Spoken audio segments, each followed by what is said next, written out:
Mga kahuwan, panoorin ang video na ito upang alamin ang pinaka-latest na balita tungkol sa lagay ng panahon at bagyo update today.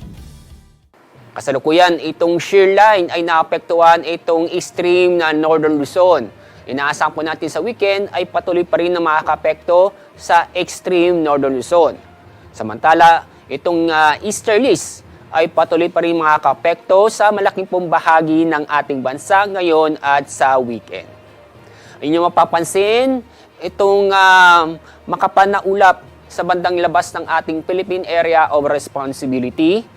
Ito yung ITCZ or Intertropical Convergence Zone. Inaasahan po natin na sa ngayon at sa weekend ay hindi po makakapekto sa ating bansa.